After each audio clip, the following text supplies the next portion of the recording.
heartiest congratulations to the Prime Minister and to Carrie on the birth of their son. It's wonderful news, and I'm sure he'll bring them great joy in these difficult times. On coronavirus, surely we should not underestimate the significance of getting to what we hope is the peak of the outbreak without the NHS being overwhelmed. To do that, we've had to take the difficult but unavoidable decision of putting elective surgery on hold for many people. So can I ask, what more can we do to free up the NHS so that our constituents with cancer and other serious non-COVID conditions can start being treated again as soon as possible and in significant numbers? Both things is engagement. First Minister. Thank you, Mr. Speaker. I've been asked to reply on behalf of my right honourable friend, the Prime Minister. As members will have seen, as Mr. Speaker has explained, the PM and his fiancée, Carrie Symonds, have announced the birth of a healthy baby boy this morning. Both mother and baby are doing well, and I'm sure the whole House will want to join with me in sending congratulations and our very best wishes to them. Mr. Speaker, the whole House will also want to join me in paying tribute to the 85 NHS workers and the 23 social care workers who have very sadly died from coronavirus. My deepest sympathies are with their family and their friends at what is an incredibly difficult time, and we will continue to do whatever it takes to support them. Mr. Speaker, I'm sure the whole House will also want to join me in wishing Captain Tom Moore, who has done so much, raising £29 million for NHS charities together, a very happy 100th birthday tomorrow. His life of service for his country and his dedication to helping others is an inspiration to us all. Can I thank my honourable friend for his question? And of course, as he notes, it's because we've taken the right measures at the right time that we have flattened the peak of this virus. We have prevented the NHS from becoming overwhelmed. The two single most important elements of this strategy that we've delivered, that has meant the NHS has had capacity to deal not just with COVID-19 patients, but other urgent treatments. And he's also right to say that as we move forwards towards a second phase, we must plan to ensure the NHS is able to deliver elective surgery and treat patients with other conditions, which is exactly what we're planning to do. I now go over to the Leader of the Opposition, Keir Starmer. Thank you, Mr. Speaker. Can I add my congratulations and the congratulations of the Labour Party, and I'm sure everybody in this House, to the Prime Minister and Carrie Symonds on the birth of their baby boy. Whatever differences we have in this House, Mr. Speaker, as human beings, I think we all recognise the anxiety that the Prime Minister and Carrie must have gone through in these past few weeks, unimaginable anxiety. And so I really hope that this brings them incredible relief and joy. Can I join with the words of the First Secretary on those that have died on the front line and what he said about Captain Tom Moore, an inspiration to all of us. Mr. Speaker, yesterday, an important set of figures was published about the deaths from coronavirus. First, the deaths in hospital, currently at 21,678. That's the number that's published every day. On top of that, yesterday, we saw the CQC figures for deaths in care homes for the 2 weeks ending last Friday. That was a figure of 4,343. And at the same time, the ONS figures came out for deaths outside of hospitals, outside of care homes, and that was a figure up to the 17th of April of 1,220. There's a bit of a complication because of the different dates, but that makes a total to date, Mr. Speaker, of 27,241 recorded deaths from coronavirus. And that's probably an underestimate because of the time lag. Behind each number, of course, is a family shaken to its foundations. Now, 6 weeks ago, on the 17th of March, the government's chief scientific advisor indicated that government hoped to keep the overall number of deaths from coronavirus to below 20,000. He said that would be good, by which, in fairness to him, he meant successful in the circumstances. And we're clearly already way above that number. And we're only part-way through this crisis. And we're possibly on track to have one of the worst death rates in Europe. On Monday, the Prime Minister said in his short speech that many were looking at our apparent success in the United Kingdom. But does the First Secretary agree with me that far from success, these latest figures are truly dreadful? First Secretary of State. Thank you, Mr. Speaker. Well, first of all, can I welcome the various points of solidarity between our front benches in relation to, of course, the new baby boy for the Prime Minister and Carrie Symonds, but also in relation to care workers and NHS workers who have lost their lives. He's right that there is a challenge in deciphering the difference between the different figures because of the time lags in relation to the care home deaths. Equally, I know it's something that on all sides we have wanted to deliver, which was clearer breakdown and distinction between care home deaths and deaths in the NHS, and I think that is progress. He mentioned the target of 20,000. Of course, this is an unprecedented a pandemic, a global pandemic, and I think in fairness we shouldn't criticise either the CMO or the Deputy CMO for trying to give some forecast in response to the questions that many in this chamber and indeed in the media are calling for. But the reality is we know a lot more about the virus, both domestically and internationally, than we did before. I absolutely share his, I guess, our joint horror at the number of deaths. Tragedies, each and every one. Equally, I'm going to disagree with him that it is far too early to make international comparisons. If they are to be done, they should be done on a per capita basis. And I think we're already seeing that there are different ways that deaths are measured, not just in the UK in the different settings, but across Europe and across the world.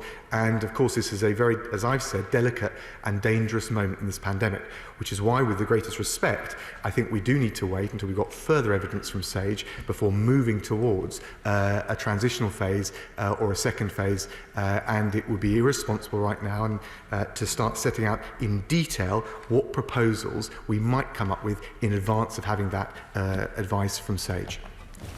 Keir Starmer. Thank you, Mr. Speaker. Can I make clear I wasn't criticising the experts. I was pointing out the difference between what had been hoped for and where we'd got to.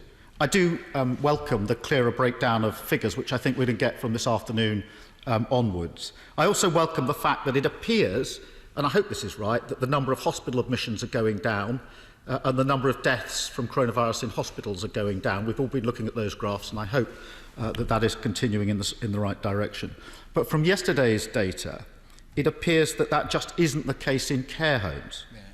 They show that deaths in care homes appear to have been rising even while hospital deaths have been falling. And that's on the back, as the First Secretary knows, of concern for some weeks from the front line about testing in care homes and the speed of testing, about concerns about protective equipment and arguments that it's been too slow. We've all heard from the front line in the care sector expressions of real anxiety about the situation that they find themselves in. So can the First Secretary explain why he thinks that coronavirus continues to spread so fast in the care sector? And returning briefly to something from last week, but I think the First Secretary has already touched on it, could he give us the up-to-date figures for the number of those that have died on the front line in the healthcare staff and the number of social care workers? I raised it last week. I think he's given a figure, but just to confirm that. First Secretary. Well, can I thank the right honourable gentleman? I have already given those figures, and they are, of course, produced in the normal way, and he will be appraised of them just as he is in relation to the other figures. It's absolutely right to say that there is a challenge in care homes. In fact, when SAGE produced their advice and when the Chief Scientific Advisor and the Chief Medical Officer gave their 3-weekly review several weeks ago now, it was made clear that we had made good progress overall in reducing the level of community transmission, but there were still challenges both in hospital settings but also specifically in care homes. There are real challenges in care homes. The principal challenge in care homes, unlike in the NHS setting where we've made such good progress, is the greater challenge from a decentralised basis in terms of exercising control over the ebb and flow of people into those care homes. That includes residents, it includes care home workers, which sometimes work in different care homes. It also includes NHS workers and, of course, friends and family. That is the single biggest challenge in terms of reducing transmission. But I hope I can reassure him that we have a comprehensive plan to ramp up the testing in care homes. The eligibility was changed yesterday by the Health Secretary to overhaul the way PPE is delivered to those in the front line. And we're also expanding the workforce by 20,000 through a new recruitment campaign. But there is no doubting, Mr. Speaker, and I will not shy away from saying in front of the Right Honourable Gentleman that this is a challenge, but it is a challenge that we must grip and that we can grip to make sure that those in care, we can get the numbers down in care homes, as we've seen in hospitals and as we've seen in the country at large. Keir Starmer. Thank you, Mr. Speaker. Just on the back of that answer, I think on the MAR programme on Sunday, the First Secretary said that deaths in care homes were falling in line with those in hospitals. That doesn't appear to be borne out by the figures, unless there are some figures we haven't seen. And just wonder if the First Secretary could take a moment to clarify that when he next gets up. Yesterday was Memorial Day for all those who lost their lives at work. And it's really important that we honour and remember all those who died, whether from coronavirus or from anything else. But it's also important we redouble our commitment to protect all those at work. And that's why protective equipment for the front line is so crucial. Now, I recognise the challenge the government faces on this. I recognise that getting the right piece of equipment to the right place every time is very difficult. But lives do depend on it. And it is 10 weeks since the Health Secretary declared that there was a serious and imminent threat to life. And you'd hope that by now things will be getting better, not worse. Yet a survey of the Royal College of no, that's not where the First Secretary or the government want to be, with indications from the front line that things are worse, not better. But he must recognise this is a plea from the front line. So can I ask the First Secretary, what's going on and how soon can it be fixed? First Secretary. Can I thank the Right Honourable Gentleman? First of all, in relation to the care home data, obviously we've seen the latest data come out. There are some positive signs, but I think they're frankly within the margin of error, and we need to be very focused that there is a challenge in care homes and we've got a plan in place to grip it. So there's no sugarcoating that issue. I take exception with him suggesting that things are getting worse, not better. That is not true overall.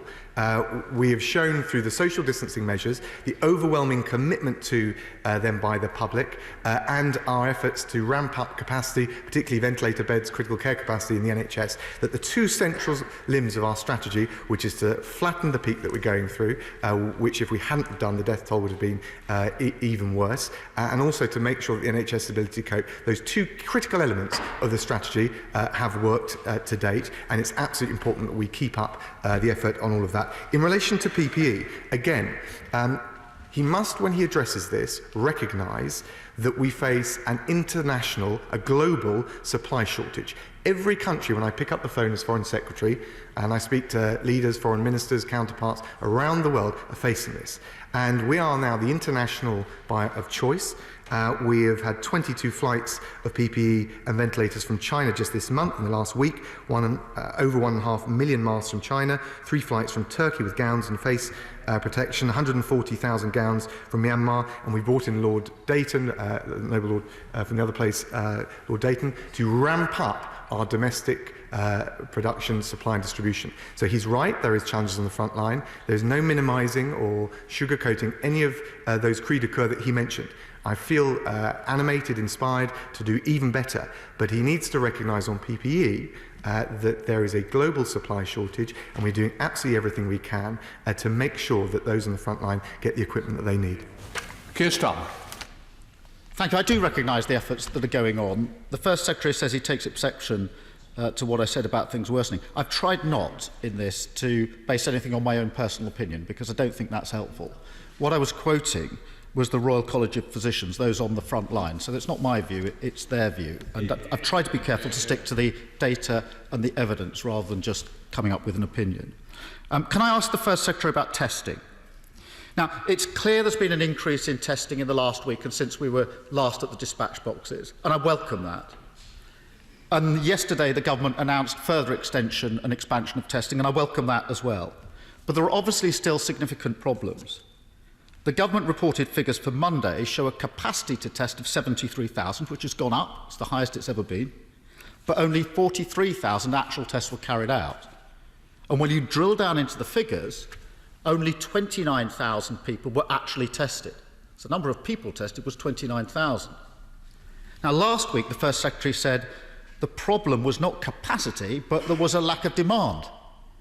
I wasn't convinced, to be honest. But now we know demand's gone through the roof. We know sites were unable to cope with the numbers of people trying to book tests. So obviously demand isn't the problem. Yet on Monday, 30,000 tests that were available weren't used. Now, I'll have to recognise that the 100,000 a day by Thursday was only ever a staging post, and perhaps the exact date doesn't matter as much as some would think. On the March the 12th, 7 weeks ago, the Prime Minister made clear his plan, and his plan was to ramp up daily testing to 250,000 tests a day. I agree with him on that. I think that's the scale we should be at. So can the First Secretary clarify that the 250,000 tests a day is still a government target? And if so, roughly when he thinks the government will hit that target? First Secretary. Can I, Mr. Speaker, and I thank the right honourable gentleman, just on this issue of things getting worse.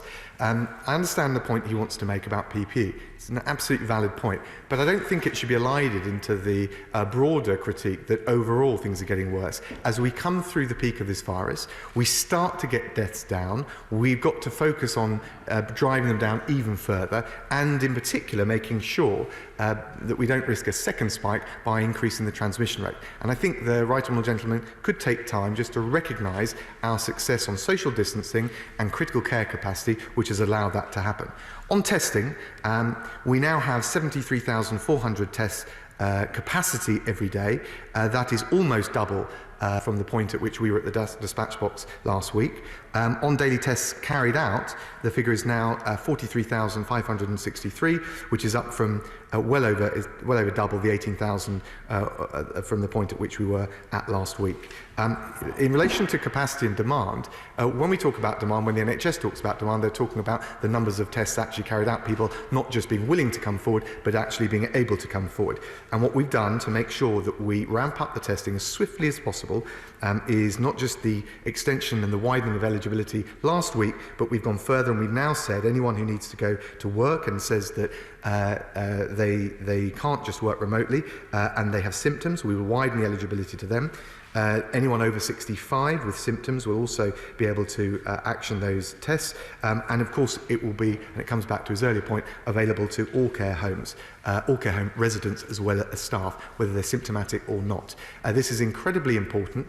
We are on track to make huge progress. And of course, he's right to say that the 250,000 target is still an aspiration. I'm not going to put a date on it, but the key point is the 100,000 milestone.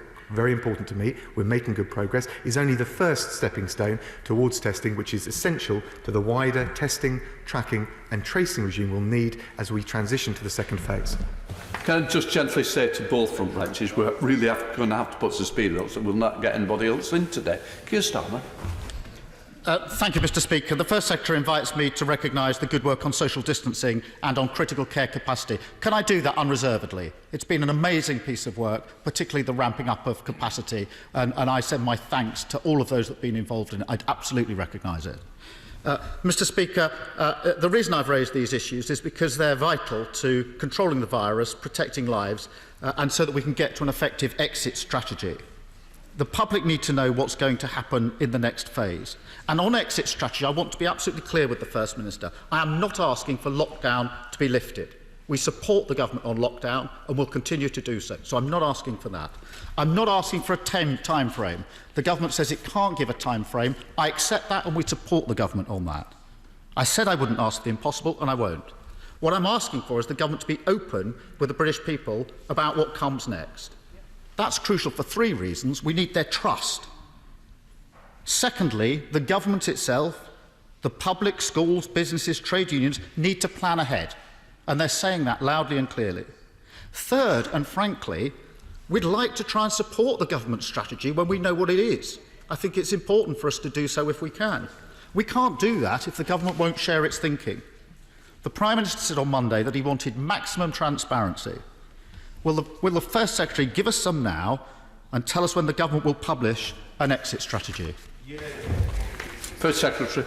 Can I thank the right honourable gentleman? I'll just remind him that, as I set out on the 16th of April, SAGE advised against any changes to social distancing measures at that point. The reason is that they would risk a substantial increase in the infection rate. SAGE is reviewing the evidence again in early March. He's asked for a time frame and a date. We can't give it until we have the SAGE evidence.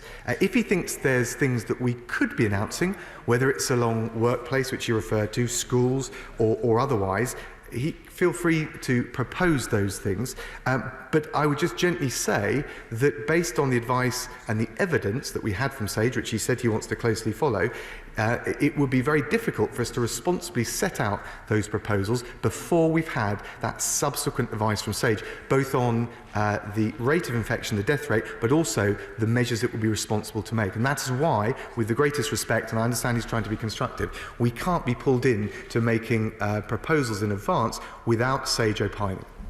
Keir Starmer. Mr. Speaker, the problem with the First Secretary response is that it risks the UK falling behind. France, Germany, Spain, Belgium, New Zealand, Australia, Scotland and Wales have all published exit plans of one sort or another. The First Secretary said, well, what are the proposals? What should they cover? If you look at those plans, as he's done and I've done, it's clear that there are common issues such as schools reopening, business sectors reopening. These are the issues that, if he wants me to put them on the table, I absolutely will, because they're clearly the issues that need to be addressed. There will be other issues, of course, but delay risks not only falling behind other countries, but also the successful four-nation approach so far. We want to support the government on an exit strategy. We want to support the four-nation approach so that we can all exit across the UK at the same time and hopefully in the same way. So I asked the First Secretary if the government will work constructively and openly with the opposition on the question of what happens at the next stage. First Secretary of State. And I thank the right honourable gentleman. We certainly will engage, and I've enjoyed the telephone calls with opposition leaders, including himself.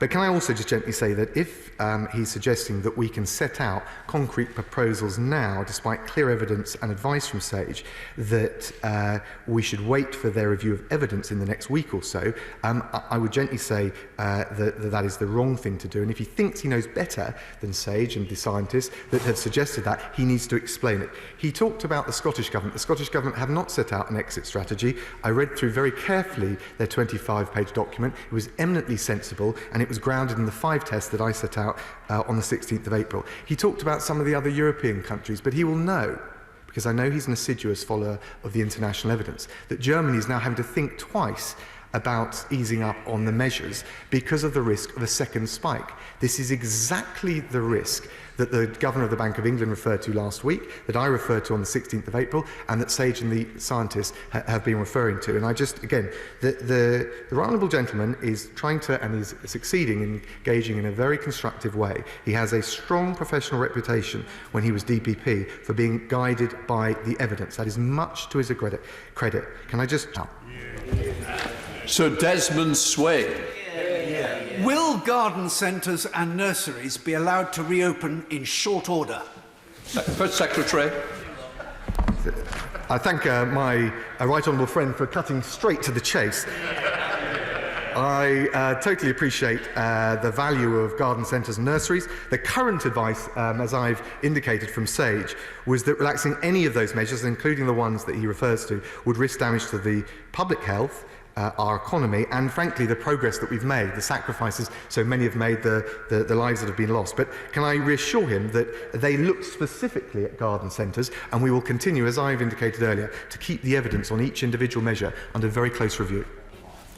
We go across to the Leader of the SNP, Ian Blackford. Ian Blackford. Thank you, Mr. Speaker, and can I send my congratulations to the Prime Minister and to Carrie Symonds on the birth of their son, and long life and happiness to the newborn. Mr. Speaker, we are 2 months away from the deadline on approving an extension to the Brexit negotiations. Michel Barnier has been clear. The UK is refusing to engage seriously on a number of fundamental issues. The government is shamefully gambling our economic future with a no-deal Brexit in the middle of a health emergency? Why is the government threatening to isolate our economy at the end of the year during the biggest economic crisis of our time? First Secretary. Can I thank the honourable gentleman and join with him in sending those messages of goodwill to Carrie Symonds and the Prime Minister and, of course, their new baby boy.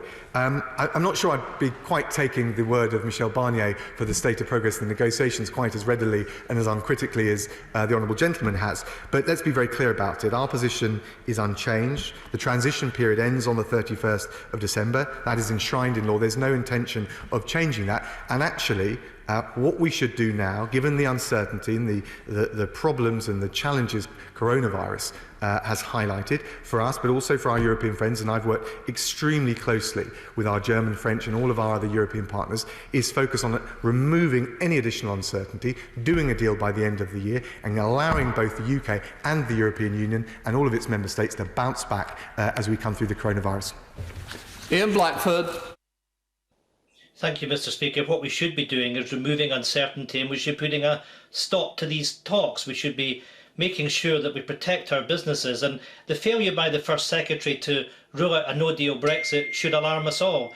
Mr. Speaker, the World Trade Organization predicts that world trade may fall by 32% this year. The IMF says the global economy will suffer its worst financial crisis since the 1930s, and the OBR warns that the UK economy could shrink by 35%. That means 2 million people are at risk of losing their jobs.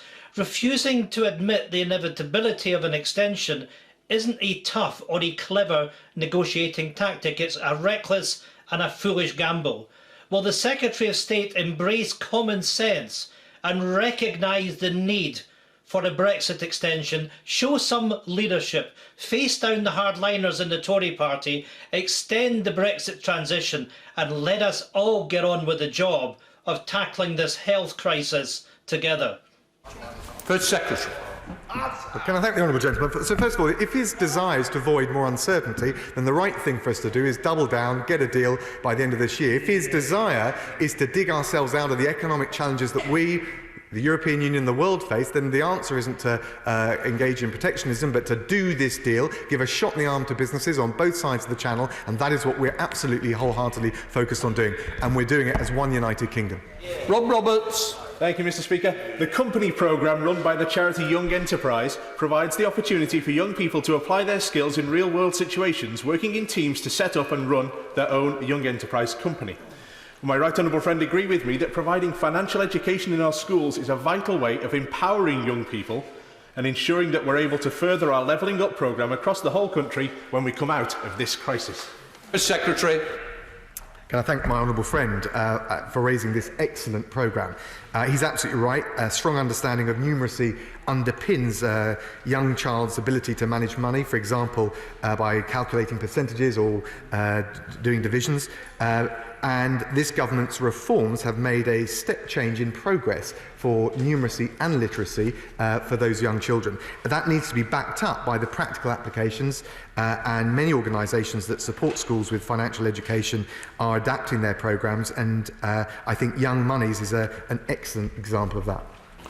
We go over to Alan Dorans. Alan Dorans. Thank you, Mr. Speaker. Will the First Secretary of State make a commitment today that when a vaccine for COVID-19 becomes available, the United Kingdom will take a leading role, together with other nations, to ensure it is distributed according to the needs of people across the world, rather than on the basis of wealth? First Secretary.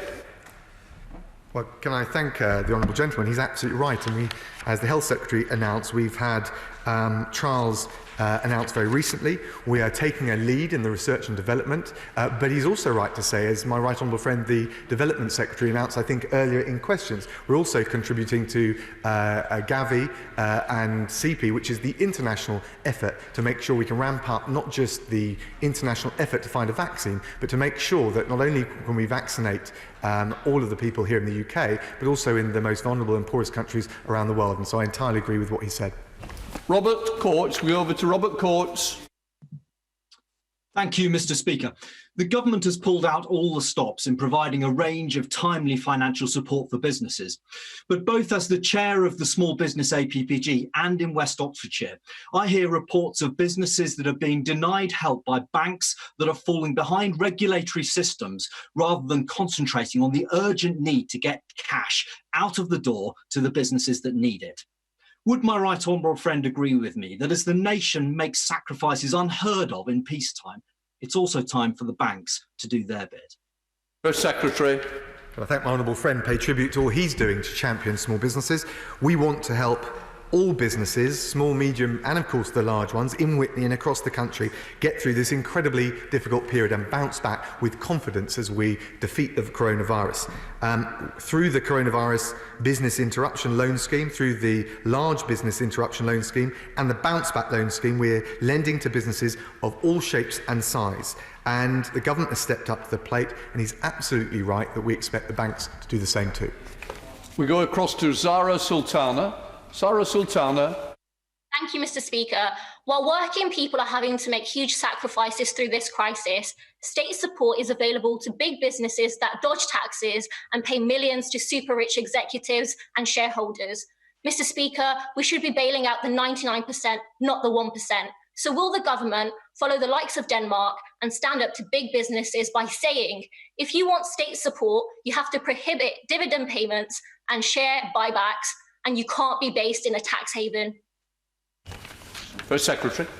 Okay, I thank the honourable lady. I have to say, I think if she looks at the package of measures that my right honourable friend, the Chancellor, has put in place in the round, she will see that not only are we dealing with small businesses, we're also helping those larger businesses, and they're important too, they're large employers, and we're doing everything we can to support innovative firms, which will now benefit from the offer of £1.25 billion, which is for high growth firms. So I think we should take, frankly, some of the partisan baggage out of this, focus on targeting the businesses that will create the growth, which will drive us through this crisis, and support the workers up and down this country who rely on those crucial businesses. We go across to Robert Largan. Robert Largan. Thank you, Mr. Speaker. The current crisis has shown just how important it is to have sufficient urgent care capacity in the NHS. I've been campaigning for new urgent care centres at both Stepping Hill Hospital and Tameside Hospital to help NHS staff provide world-class care to people in High Peak and across the region. Can the First Minister assure me that the government remains committed to building these badly needed new urgent care centres? First Secretary. Well, can I thank my honourable friend for the way he is championing the NHS in the tenacious and doughty way. I'm delighted that Stockport NHS Foundation Trust have been allocated close to £31 million for the provision of a new emergency care campus at Stepping Hill, one of our 20 hospital upgrades.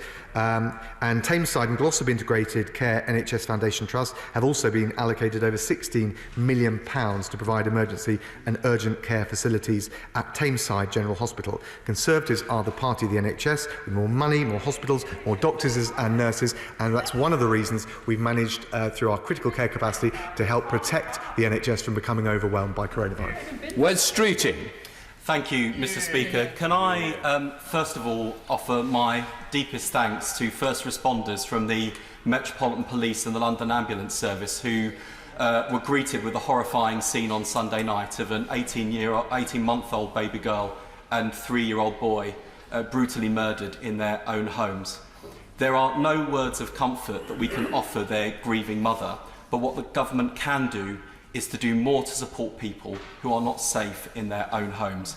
I recognise the £3 million that's gone in to support children who witness domestic abuse and the £2 million that's gone in to support the domestic abuse hotline, but it's not enough and it's not quick enough. So in that spirit, can I ask the First Secretary of State to commit to providing the £75 million ring-fence fund that the Shadow Home Secretary has called for, so that in these darkest of times for people who are trapped unsafe in their own homes, they know that support is available?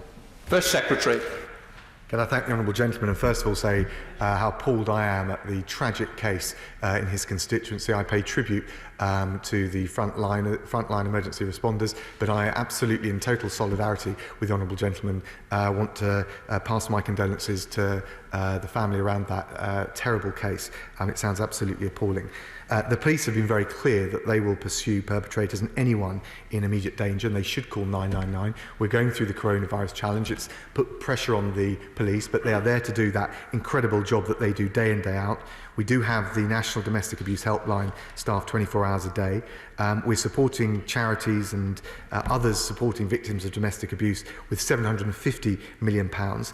He makes some interesting points about what more we could do. We're constantly looking to reinforce and strengthen the challenge of the response to domestic abuse, and he's right that there is a specific issue around it in relation to this crisis.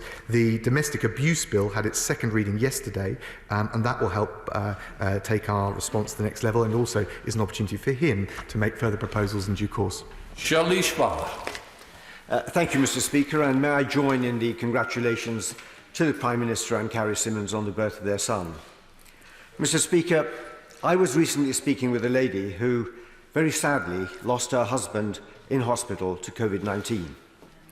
She spoke of the fantastic care given to her husband by the NHS staff, but she also spoke of the incredible support that she and her family received from those same NHS workers.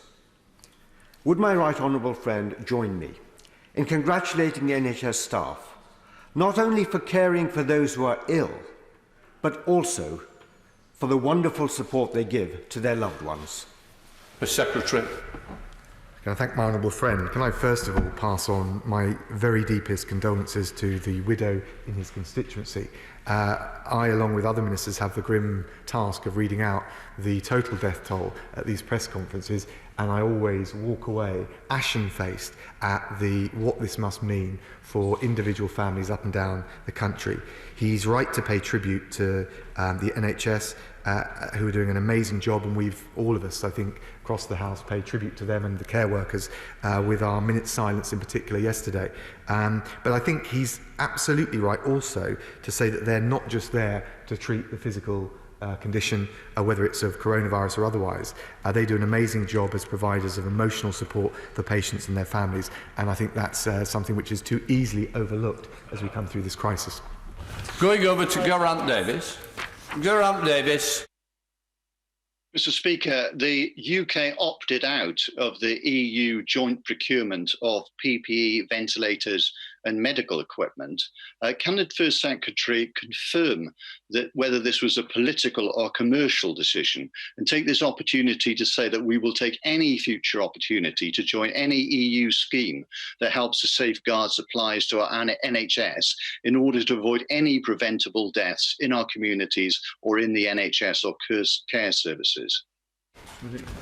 First Secretary. Thank the honourable gentleman. I mean, as you'll know, because it's been made clear by the government and clarified when it wasn't clear, the original issue was a failure of communication. We didn't get the original invitation to tender, if you like. It's very clear to us that the schemes in relation to the first batch of EU-wide procurement would not have made any significant extra difference or added any value to what we're doing here. I can tell him that we will look at any future procurement-wide initiatives, for example, on therapeutics. I can also just reassure him, one of the things that we're doing is working very closely with our European partners on returns and repatriations, and that's something where we have taken advantage of EU-wide schemes if it can help us share costs, and that's the collaborative internationalist approach that the UK government takes.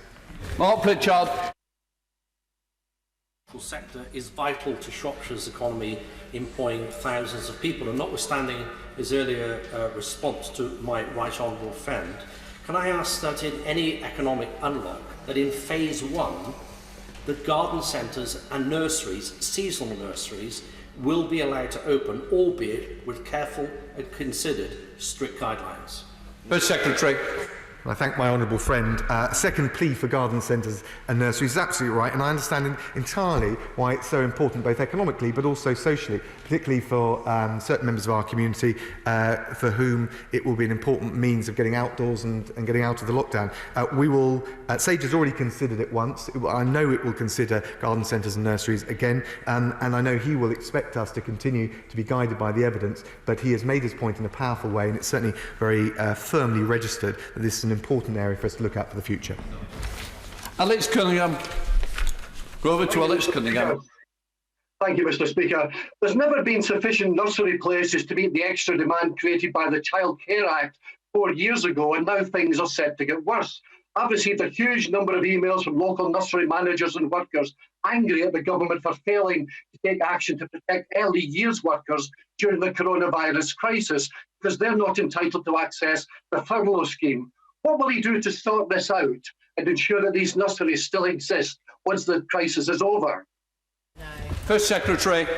Well, this is a hugely challenging time for nurseries as it is for schools and other small businesses. The Chancellor has set out the range of support that's available.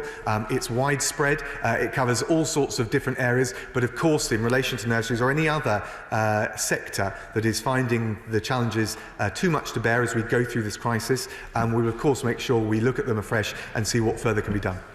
Saqib Bhatti. Over to Saqib Bhatti. Thank you, Mr. Speaker. I'd like to begin by echoing the congratulations that have already been given to the Prime Minister and his fiancée on the birth of the baby boy. I hope they're all in good health. Mr. Speaker, over the weekend, there was a double stabbing in my constituency. In light of this, will my right honourable friend join me in calling on the Police and Crime Commissioner to reverse his decision to close the local police station? And what reassurances can he give the House that as we emerge from this lockdown, we are protecting our communities from the scourge of knife crime? First Secretary.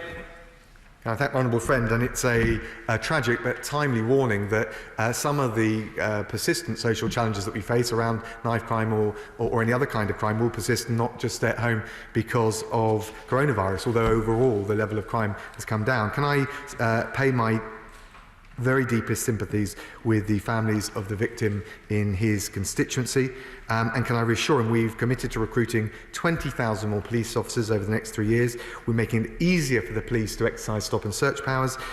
We're ensuring that more perpetrators go to prison and for longer. He will know that it's for PCCs to decide on how and where to spend their resources, but I pay tribute to him for being a tenacious and doughty champion for the the crime issues and the policing that needs to take place in his constituency. We go over to Alison Thewlis. Alison Thewlis. Thank you, Mr. Speaker. Many businesses in my constituency and around the UK shut their doors on public health advice, and they're now finding that insurers are refusing to pay out on business interruption policies. So I ask again, will the UK government intervene and stand behind these claims so that no business loses out for doing the right thing? First Secretary.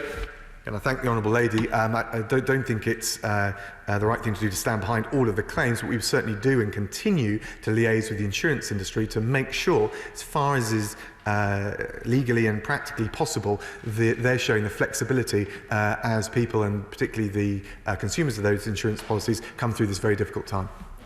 We go over to David Mundell. David Mundell. Mr. Speaker, I'm absolutely delighted to be able to connect with you this week. I've finally escaped from the Zoom waiting room, and in so doing, I can pass my congratulations to Carrie Symonds and the Prime Minister on the birth of their son.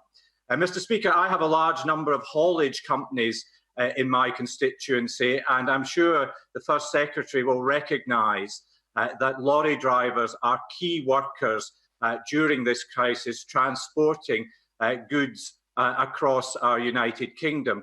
However, many have struggled to access hot food out with their cabs, even to access toilet and shower facilities. So can the First Secretary ensure that we're doing all that we can to support lorry drivers as they carry out their important duties during this crisis? First Secretary. I thank my right honourable friend and say it's always good to see him, even via Zoom, or especially via Zoom.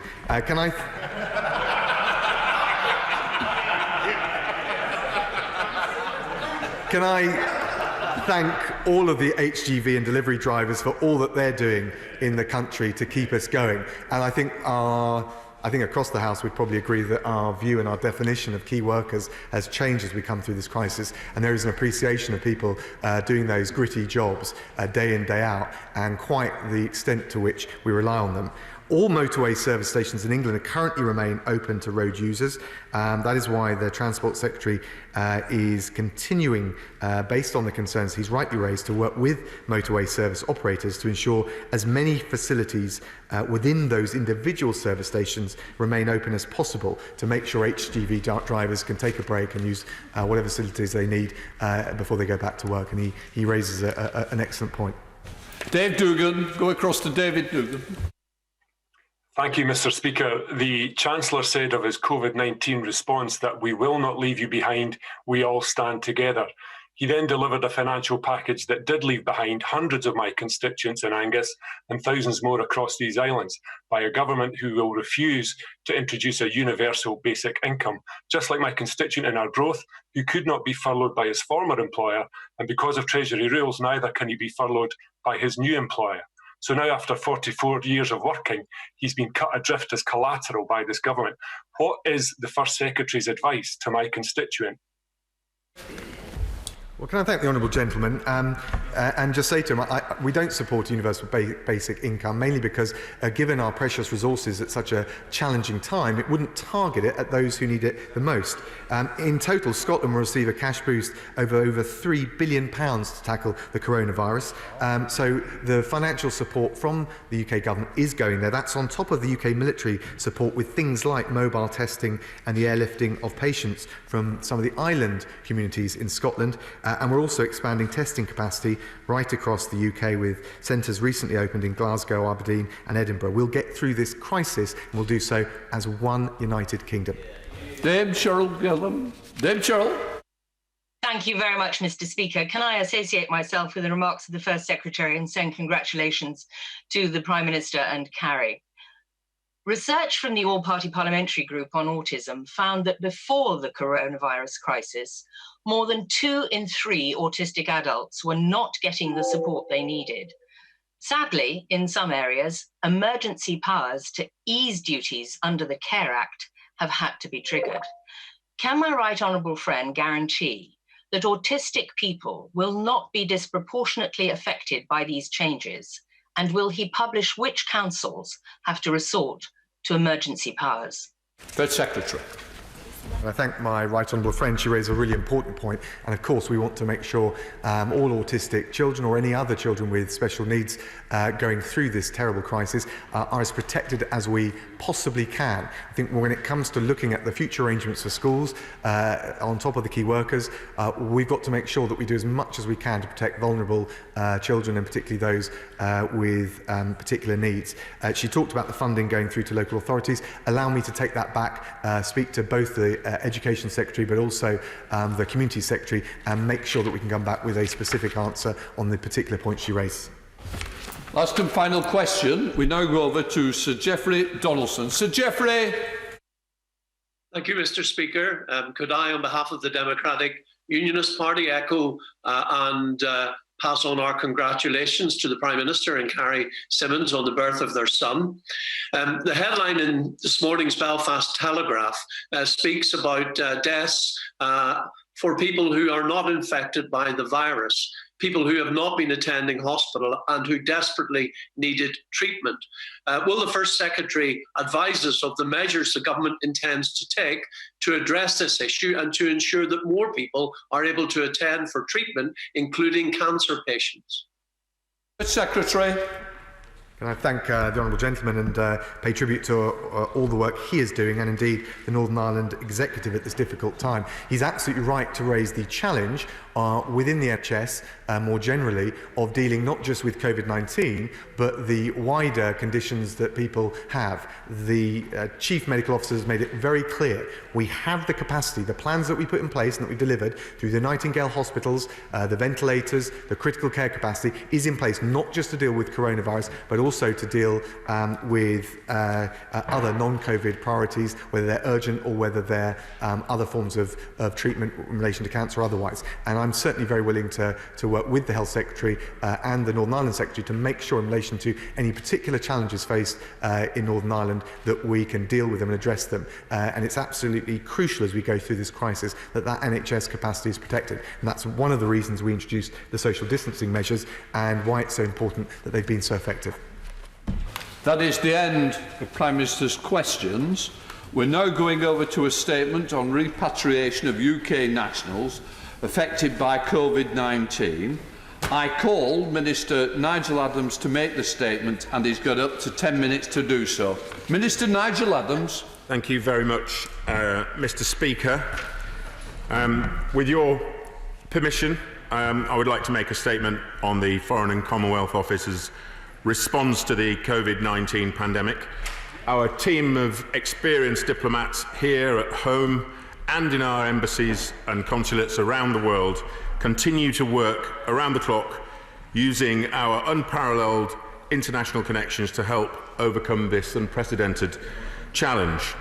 Now, since the outbreak in Wuhan, Mr. Speaker, our overriding priority has been to help British travellers get home safely to their loved ones. And we estimate that over 1.3 million people have returned to the UK since the outbreak via commercial routes. Now, this has been from countries across the globe. We've seen 200,000 British nationals return from Spain, and 50,000 have returned from Australia in the past month alone. Keeping commercial options running has required an enormous international effort.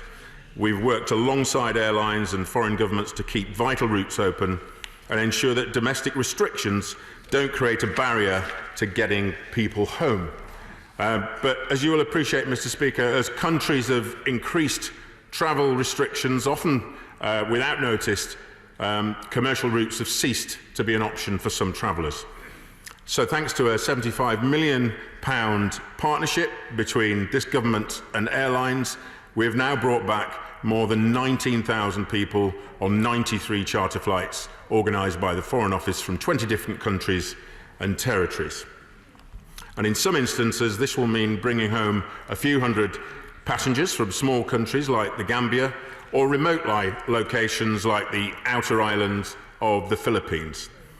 In other cases, this has meant returning thousands of British travellers, such as the 10,000 people returned home from India and 2,000 thus far from Pakistan. In the next week alone, we will bring back thousands more travellers on further charter flights, including from Bangladesh, Nigeria and New Zealand. Mr. Speaker, I'd also like to touch on cruise ship travel. More than 19,000 British passengers were aboard 60 cruise ships when the FCO changed their travel advice on the 17th of March. And working with those local authorities and governments and the cruise operators, the FCO has helped ensure these passengers were able to return home. We've provided consular assistance to many of them, and in some cases we've organised direct or supported charter flights for over 1,500 people. But for those people who have chosen to remain in place or are still trying to get home, our consular teams are providing support 24 hours a day. To ensure timely responses, we've tripled the capacity in our consular contact centres. Our broader consular effort has been centred around supporting British travellers right across the piece. We've worked with foreign governments to ensure that British travellers can continue to meet visa, immigration or documentation requirements while they're abroad, and we're offering financial protection as well, including through the same measures available to British workers and residents here at home, such as the Coronavirus Job Retention Scheme and access to mortgage holidays. We're making sure that British travellers have access to essential care, including food and accommodation, as well as medical care. This also includes psychosocial support, and we've been working with third sector and external partners to deliver this. And now, most UK insurers will extend their travel insurance cover, so British travellers actively trying to get home will be covered for emergency medical treatment if they're still stuck abroad for at least 60 days. Our efforts and our aims show that we're committed to helping every British traveller, no matter where they are in the world. And Mr. Speaker, I'd now like to turn to the FCO's role in procurement, particularly and specifically on PPE equipment. With so many other countries in similar circumstances, we are grappling with a global shortage in personal protective equipment. Yet, thanks to the efforts of our domestic manufacturers and our work with international partners around the world, we've procured and distributed over 1 billion items to those on the front line. Lord Dayton, who helped organise the London Olympics, has been brought in to oversee efforts to boost our domestic supply even further. And in the Foreign Office, we're working tirelessly through our overseas posts to get medical supplies into the UK. Mr. Speaker, over 350 million items of PPE equipment have been procured through our China network alone, and we're working flat out to get orders delivered from, for example, Turkey and Egypt. We've also distributed over 1,500 ventilators, with thousands more ordered and on the way. And in the last week, we've received shipments of more than 4 million IIR masks and 1 million other masks. And by the end of today, flights will have touched down with more than 500,000 masks, more than 350,000 gowns, and more than 750,000 face shields. Meanwhile, the Foreign Secretary and my fellow ministers at the FCO are on calls with counterparts around the world every day, working to secure new deliveries from abroad with the support of our excellent and in 4 key areas: securing a strong and coordinated global health response, particularly for the most vulnerable countries; accelerating the search for a vaccine, more effective treatments and testing; supporting the global economy, keeping trade open and securing critical supply chains; keeping transit routes, hubs and transport routes open to support the flow of freight and medical supplies; and, crucially, to bring our people home. I've outlined our support for bringing British nationals home, Mr. Speaker, but would like to touch on our good progress in other areas. We are helping vulnerable countries with their response to coronavirus by announcing up to £744 million in aid, including for R&D and support to the World Health Organization, UN agencies, NGOs, and the Red Cross. And today, my right honourable friend, the International Development Secretary, also announced a funding pledge equivalent to £330 million a year over the next 5 years to Gavi, the Vaccine Alliance. This will fund the immunisation of 75 million children against other deadly diseases, supporting the world's poorest countries so they can cope with rising coronavirus cases.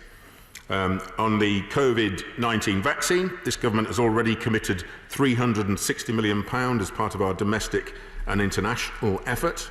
This investment includes £250 million to the Coalition for Epidemic Preparedness to support coordinated global research. This is the single largest contribution by any country. And we are helping to keep vital trade routes and supply chains open by coordinating closely with allies and partners in the commercial sector. And finally, Mr. Speaker, the UK has a responsibility to protect the safety and the security of the people of overseas territories, most of whom are British nationals. So we've been providing tailored support to our overseas territories, ensuring that the appropriate resources are provided to them during the coronavirus response. Mr. Speaker, the scale and impact of this pandemic has been unimaginable, but working alongside our international partners, the UK has been able to demonstrate the kind of leadership, cooperation and collaboration that will get us through this crisis. And I commend this statement to the House. We now go over to virtually Lisa Nandy over in Wigan and welcome her to a new position as Shadow Foreign Secretary. Lisa Nandy. Thanks very much, Mr. Speaker. I can confirm that it is as sunny as always in our neck of the woods. Can I start by thanking the Minister for advance sight of his statement and for the weekly briefings that have allowed us to work together over recent weeks to bring some very vulnerable people home. And in that spirit, can I turn to a number of issues that his statement did not address so that we can begin to resolve those too? I am deeply concerned that weeks after Britons were advised to return home by the government, there's still no accurate assessment of who is stranded and where. On Monday, the Foreign Office came up with a figure of 57,500, and yet I've been told repeatedly that there can be no accurate assessment because while some embassies record those who approach them for help, others do not. We do need to know who is stranded and where, so will he now ensure that his department counts and publishes those statistics so we can rapidly bring those numbers down? I was very glad to hear that the numbers returned on charter flights are up to 19,000 on 93 flights, and I again place on record my thanks to our diplomats, embassies and consular staff. But this is still frustratingly slow by comparison with other countries like Germany, who by early April had repatriated 60,000 citizens on 240 charter flights. By chartering 20 times the number of flights, they were able to bring their citizens home weeks ago. And I would like to place on record my thanks to Germany and to other countries who've offered spare places to stranded Britons on these flights, but I'm sure he understands why people are upset and frustrated that their government hasn't done the same. Now, I know that the government was keen to reduce costs, but this reliance on commercial flights has left far too many British people at the mercy of cancelled flights, airline strikes, extortionate prices, domestic lockdowns and chaotic booking systems. So can he today commit to rapidly scaling up the number of charter flights? It's not clear to me what the barrier still is. 90% of the country's commercial fleet is currently grounded. The RAF stands ready to help. Other countries have the same problems that we do. And in recent weeks, I've spoken to many global leaders who say that there is a willingness to work together internationally to open airspace and keep those transit hubs operating. Now, I know that he is doing his best, but this is quite unlike the problems the government has had with testing or PPE. We have the capacity to do more and we must. There are many people on those charter flights who've told me that they're being charged up to £1,000 a ticket. So it'd be helpful to understand where that £75 million the Foreign Secretary announced has gone. Has it been spent? And if so, what on? And after the Foreign Office website this week suggested that Britons in New Zealand might be better off staying put until the crisis is over, can he commit that all British people who need it will be not just helped, as he suggested, but repatriated, and the cost will be no barrier to bringing our citizens home? I also suggested to him last week that it be made easier to apply for emergency loans and that people be allowed to claim universal credit from overseas. He gave me a very enthusiastic response. Can he update the House on progress with this? Can he also tell us what support is being provided to non-UK nationals, many of whom have lived and worked in Britain for decades? Many that I'm in touch with are extremely vulnerable. Others are NHS workers who are desperate to get back to the front line, but some of them have been told that they are at the back of the queue, while others have been told to contact other countries' embassies for help.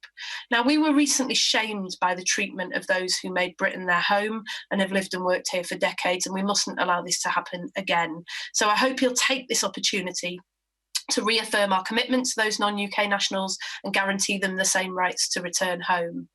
Finally, I'd like to ask him about the mixed messages that those returning home are getting. At the weekend, the government source told The Telegraph that a 14-week quarantine period would be introduced. When the Foreign Secretary was asked, he simply said, "I don't know."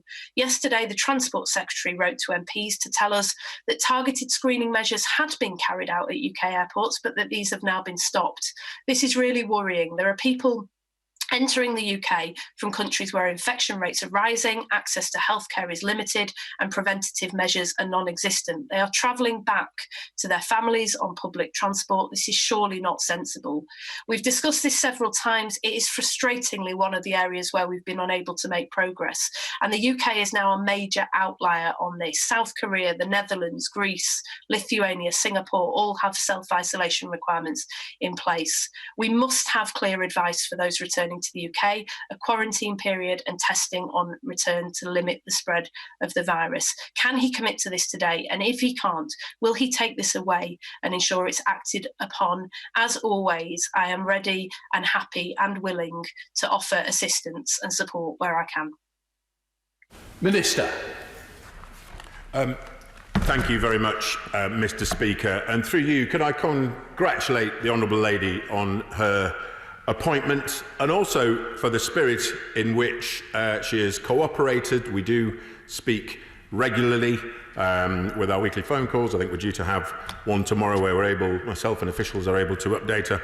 And I've been nothing but impressed with the Honourable Lady's constructive approach to this very difficult matter. But could I just try and answer some of the points that she's raised? I'm sure she'll remind me tomorrow when we have our phone call if I didn't get around to answering all of them. She talked about the data and posts having that information on the number of people who want to return home. Our best estimate at the moment is around 50,000 people. And hopefully by the end of today we will have passed the return of 20,000 British nationals on the charter flights. We will obviously update the Honourable Lady with the numbers tomorrow. It is tricky collecting all the data. I won't pretend that it's not, but I can assure her when we do have that information, we will keep the Honourable Lady updated. I just would like to politely, in the kind of best spirit possible, politely remind the Honourable Lady when she was referring to the number of people that have been repatriated by other countries. Of course, other people have taken slightly different route on getting people home, but can I just remind the Honourable Lady and the House that over 1.3 million people have come back to the UK since the start of the outbreak. That's a phenomenal number of people. We have worked with the commercial sector to ensure that routes are open, ensure that flights are available. And clearly now we are focusing on those countries where there are large numbers of British nationals and where there aren't commercial flight options. So I would hope that she would recognise that our strategy of working with the commercial sector initially has paid dividends. We're now focusing on our charter efforts. We are indeed prioritising British nationals on these repatriation flights. That's our first priority, those that are vulnerable and those that faced the greatest risk. This might be because a country doesn't have a health service that's comparable to the NHS, but we always do our best to consider making space available for others where there are, not least those who are, as the Honourable Lady mentions, key workers, in particular NHS, where we can, where possible. She also mentioned about the advice that those returning to the country have been getting. It's absolutely the case that people booking onto these flights, anybody who is symptomatic, cannot take a charter repatriation flight organised by the UK government back to the UK. That's absolutely clear. They won't be allowed on the plane. They're given advice on the plane in terms of what they should do. Anybody arriving in the UK on a flight or from another country should follow the current Public Health England advice, specifically regarding social distancing and self-isolation. We've continually tested strategies with scientists, such as quarantining those coming from abroad, to make sure we're able to take any measures which are necessary. And I would point out to the Honourable Lady that as we consider transition to the next phase, the second phase, we will be looking at these issues. We've already had discussions with other departments across government to make sure we're taking all necessary measures to preserve our way of life and to protect people. We now go over to the Chair of the Select Committee, Tom Tugendhat. Tom Tugendhat. Thank you, Mr. Speaker, and thank you very much for calling me to speak today. Can I just say congratulations, of course, to the Prime Minister, and Ramadan Kareem to so many in our community who are celebrating the holy month at the moment. May I ask the Minister what improvements he's going to make to the communication system that he's been using to communicate with British people around the world? In the Foreign Affairs Committee, we've been holding a survey which is online on the Parliament website at the moment to ask people what their experience is, both good and bad, of being repatriated to the UK. And the main issue that we found is the inability or the difficulty with which some people have been communicated with when they're abroad. There are good examples like the High Commission in Kenya, and there are difficult examples like the High Commission in India. And seeing how we improve that would be important for the whole community. Thank you, Mr. Speaker. The chair of the Select Committee raises an incredibly important point, because the most important thing, if you're a UK national, you're stuck abroad, you're concerned your flight's been cancelled by your operator, you want to have some assurance that the government is on your side and is going to assist you, and communication is absolutely crucial. I totally accept at the start of this crisis that our comms in some parts of the network wasn't as good as it should be. There are some brilliant examples which the honourable gentleman refers to. I'd also point out to our post and the great work that our High Commission in New Zealand has been doing in terms of communicating. We have put an awful lot more effort into ensuring that our embassies and our consulates up their communication game. It's so important, because if you're, as I say, if you're stuck, you want to make sure that at least you are being, even if there's no news, you are getting some information. So I totally accept the honourable gentleman's point. We now go across to the SNP spokesperson. We now go across to Alan Smith, who has 2 minutes. Alan Smith. Thank you, Mr. Speaker. It's good to see you virtually. I thank the Minister for sight of his statement in advance, and on a consensual point, I'd very warmly welcome the announcement of funding for the vaccines network, the Gavi programme, which the SNP called for some time back, and glad to see we're in agreement. That's really going to do a lot of good in the world. On repatriation, without getting into the specifics of it, I have to echo a number of the concerns raised already in this discussion. I myself have praised the work of FCO officials who are working really hard under tough circumstances. But I have to say this statement seems rather more Panglossian than the experience of a number of my constituents, and I'm quite sure of constituents across the House. Can the Minister commit to an inquiry into the FCO handling of this issue in due course, so that we can learn lessons for the future, not least focusing on the issue of the defunding of the FCO network, which has left it really at a loss that it didn't have the capacity to cope with this. But can also touch on the procurement aspects of this statement, and I'm struck that it didn't make a single mention of the EU procurement issue.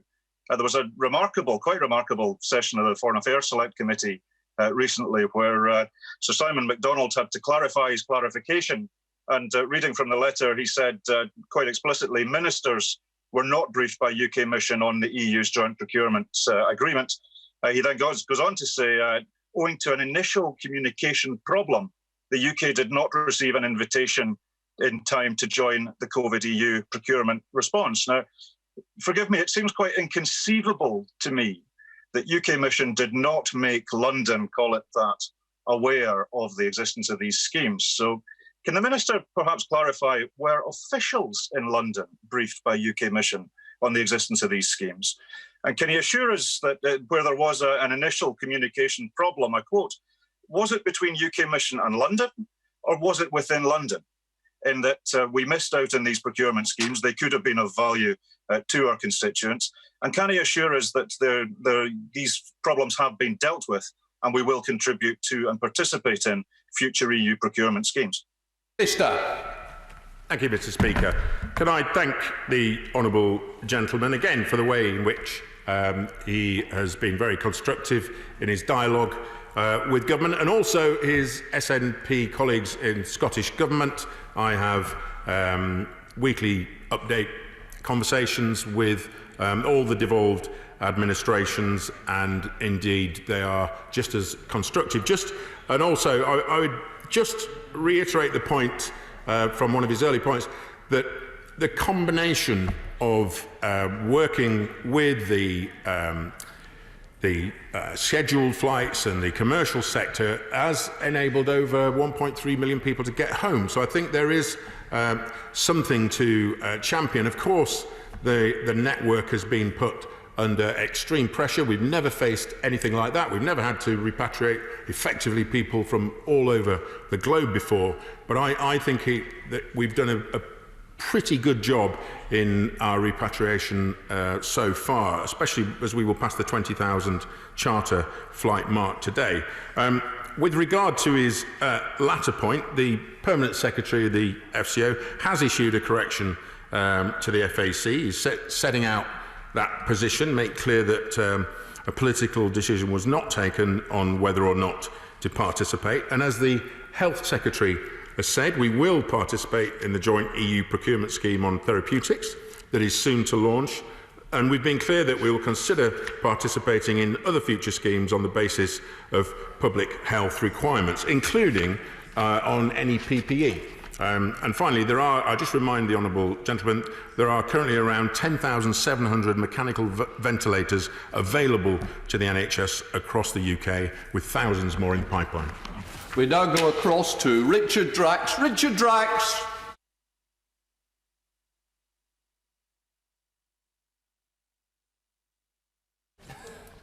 In which case, I will go across to Alistair Carmichael. Alistair Carmichael. Thank you, Mr. Speaker. Can I take the Minister back to the two positions taken last week by Sir Simon MacDonald? These are not differences of nuance here. They are two fundamentally different positions. Can the Minister maybe share with the House the explanation that Sir Simon gave him for two such different positions being put out in the course of one day? And more importantly, even than that though, can he give us some assurance that if EU procurement processes are to offer a route to our much needed PPE being available in care homes and hospitals across the country, that we will not lose out on that opportunity? Thank you, Mr. Speaker. Well, at risk of repeating myself on this point, Mr. Speaker, it's actually the case, the Permanent Sec, he issued his correction to the Foreign Affairs Committee. He made it very clear that a political decision wasn't taken on whether we should participate in this scheme or not. And again, I'll just reiterate the answer I gave to the SNP. The Health Secretary has confirmed we will participate in the joint procurement scheme on therapeutics. That is soon to launch, and we've made it very clear that we will consider our participation in other future schemes on the basis of public health requirements, and this includes PPE. William Wright. Thank you very much, Mr. Speaker. And following on from my right honourable friend, could he further elaborate the work that the Foreign and Commonwealth Office has done to source PPE supplies for our frontline health and social care workers? Are pre-existing supply lines working? Because this will be crucial in the government assessing its key pillar to have adequate supply of PPE for any decisions on loosening the lockdown. Minister. The honourable gentleman makes a very good point. As I said in the statement, the Foreign Office is in addition to the domestic work that we are doing on PPE. We have helped secure, I've had conversations with our posts in China, and from China alone we've had we've had over 1/3 of 1 billion pieces of equipment. That work is continuous. All our posts are on the hunt for equipment. That is one of their tasks, and they're doing a pretty fine job. We now go over to Clive Lewis in Norwich. Clive Lewis. Thank you, Mr. Speaker. Like a number of members, I still have a number of constituents trapped in different parts of the world. One couple from Norwich have been trapped in New Zealand for well over a month now. They're running out of money. They've been refused a refund from their travel company, face exorbitant flight prices that they can't afford, and are becoming increasingly desperate. So can I ask the Minister what pressure the Foreign Office is putting on travel companies to refund British nationals trapped abroad, and to reiterate the point made by my colleague, the Honourable Member for Wigan, why it's taken so long for sufficient charter flights to be put on compared to countries like Germany, who've managed to already get most of their trapped nationals home? Minister. Oh, I thank the honourable gentleman for his point. On New Zealand, I'm pleased to say that over 600 UK nationals have returned. Most of the commercial flights, and one of the problems is most of the commercial flights back to the UK have been suspended, so flight availability is extremely difficult. We are now chartering flights to help bring back the most vulnerable British nationals stranded in New Zealand. There's 5 initial government charter flights started on the 24th of April. They'll bring home over 1,500 people.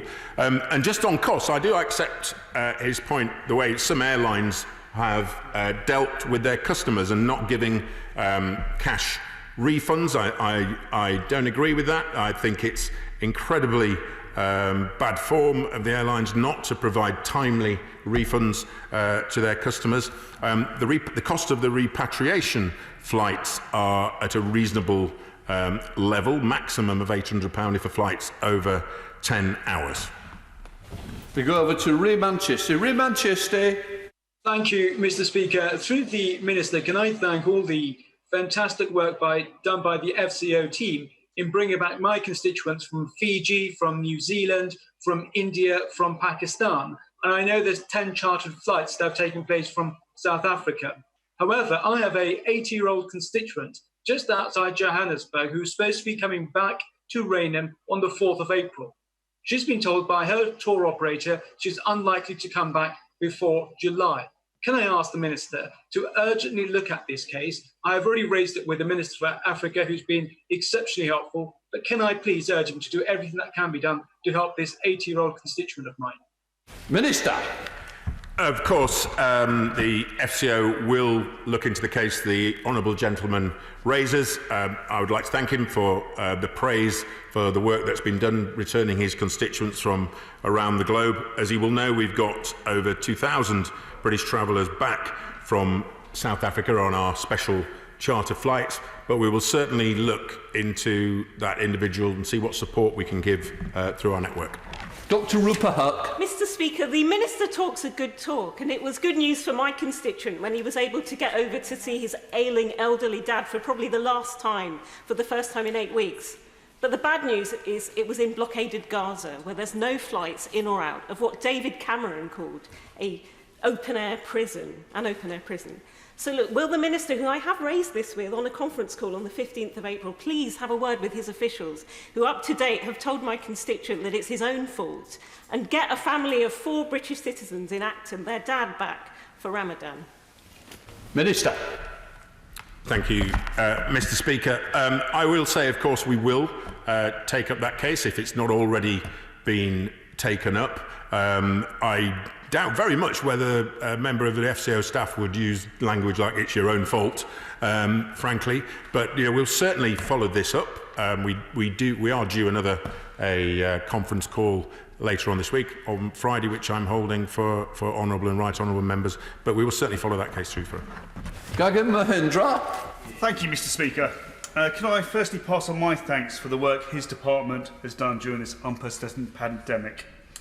Would my honourable friend update the House on progress made by his department in offering consular support to British nationals, especially in Peru? Minister. Of course, the honourable gentleman raises a very important area, Peru. It's been a very difficult country to deal with, given the amount of backpackers and travellers that are dispersed over a very large area. We've got 1,100 people returned on 5 flights. People that are back. There are no commercial flights running. We still do have our consular staff available, and other staff in the embassy continue to provide assistance in that region to British nationals. We go over to Lucy Powell in Manchester. Lucy Powell. It's very sunny here as well, Deputy Speaker. The travel industry is facing an unprecedented crisis, and whilst completely understandable given the current circumstances, the Foreign Office's indefinite travel ban means it's very hard for companies to plan for the future. What thought is the Minister giving to how that advice might be eased when it's safe to do so? And has he been involved in the discussions taking place today with EU partners about the forthcoming summer holidays and how they might be made to work? Minister. Well, I can tell her on a final point, the honourable lady, I haven't as yet. I've been at the Foreign Office and here at the Commons. We are constantly talking as the FCO to the travel sector. Of course, many elements of the travel industry have been decimated by this unprecedented event. It's absolutely crucial, though, that we focus on the job in hand, and the FCO's main focus at the moment is to get British nationals home, but she makes a very fair point. There will have been discussions with the travel sector as we approach the summer holidays, and I'll be delighted to update the Honourable Lady in a further call. We go over to Dr. Andrew Morrison. Dr. Andrew Morrison. Thank you, Mr. Speaker. Can I very much welcome the Minister's comments about Gavi, the Vaccines Alliance. The government's leadership in this matter is extremely timely. Will the Minister say what part the FCO played in Exercise Cygnus in 2016 and what exercises the Foreign Office has subsequently run to test the UK's ability to repatriate British nationals in the event of a crisis of the sort we're living through now? Minister. I thank the right honourable gentleman for his question. Now, clearly, with reference to the Cygnus exercise, I'm not aware of how involved the FCO was back in 2016, but the government regularly, as his constituents and the country would expect, regularly tests pandemic plans. Cygnus was, I understand, a test of domestic preparedness for a future flu pandemic. And of course, the lessons learnt from Cygnus continue to be considered by government when we are reviewing our responses. We go over to Pat McFadden. Pat McFadden. Thank you, Mr. Speaker. I have a number of constituents who are still stranded in Punjab in India, some of them in real distress. Now, I recognise the effort from the Foreign Office in chartering flights from Amritsar, but after several weeks of this effort, my office is still receiving large numbers of calls from people with serious medical needs who've so far not been allocated a place on any of the charter flights and, importantly, don't know when they will be. So can I ask the Minister, when does he think this repatriation effort will be completed? Minister.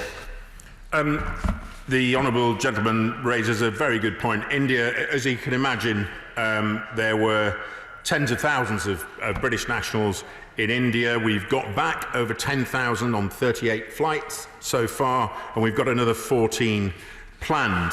Of course, with India, we are prioritising, doing our best to prioritise the most vulnerable who have registered that they want to come home. We expect that we're able to get the number to 13,000 coming back from India. We are repatriating people from multiple cities across India, and we will consider the option of additional flights after these particular flights based on need and circumstance. But the honourable gentleman flags a very important area for us.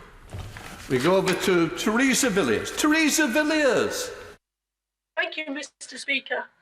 Can I ask for the government's help getting people back from Pakistan, because I have constituents there? And can I also ask him to provide more reassurance to constituents here who are worried about the continuation of flights from COVID hotspots like Iran without sufficient work going into checks to making sure that incoming flights from different parts of the world aren't potentially making our virus situation worse? Thank you, Mr. Speaker. The Right Honourable Lady raises Pakistan, another area where there are thousands of Brits wanting to return home. We've got over 2,000 people back already. We've got another 9 flights planned.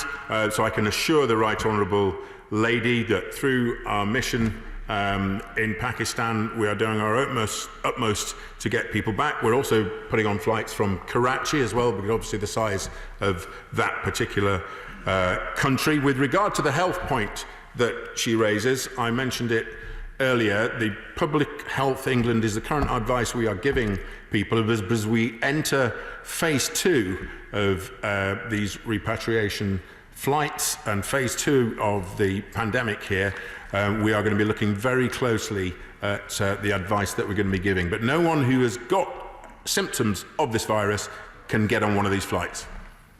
Chris Elmore. Thank you, Mr. Speaker. Can I take the Minister back to the whole issue of EU procurement schemes? It seems at the moment that at the very best the situation is confused and at very worst rather fishy, and the Minister's answers aren't giving any more reassurance or clarity. So can I ask him, was any Minister briefed about any of the schemes? And if not, why not? Minister? Well, again, Mr. Speaker, at the high risk of repeating myself on this point, and I particularly understand why the opposition might want to probe this politically, but the permanent secretary issued his correction to the committee. He set out his position very clearly, and that was that a political decision was not taken, and repeat, not taken whether or not to participate. We will be joining the scheme on the EU procurement scheme on therapeutics, and any other scheme will be considered by the government according to the public health requirements of the UK. Anthony Magnan. Thank you, Mr. Speaker. Can I thank the Minister and his Foreign Office team for all the help that they have given me and my team in returning constituents of mine from across Totnes and South Devon to their rightful place at home. But there are some lessons to be learned from this situation, and I ask that the Minister might consider that the Foreign Office performs a retrospective analysis of how we have repatriated British citizens and presents that report to this House so that we to scrutinise it in future. Because I think those shortcomings will need to be addressed. Added to which, should we not also be looking at the cooperation that could be had between public and private sector when it comes to commercial flights? Minister. Well, the honourable gentleman makes a very sensible point. Of course, we learn from every day. We learn from the lessons of such a huge operation. This is something we've never faced before. The nearest we've come to it is the Thomas Cook repatriation not too long ago. This is a point that a previous questioner asked that I didn't get around to answering. So we learned lessons from that, but this is on a scale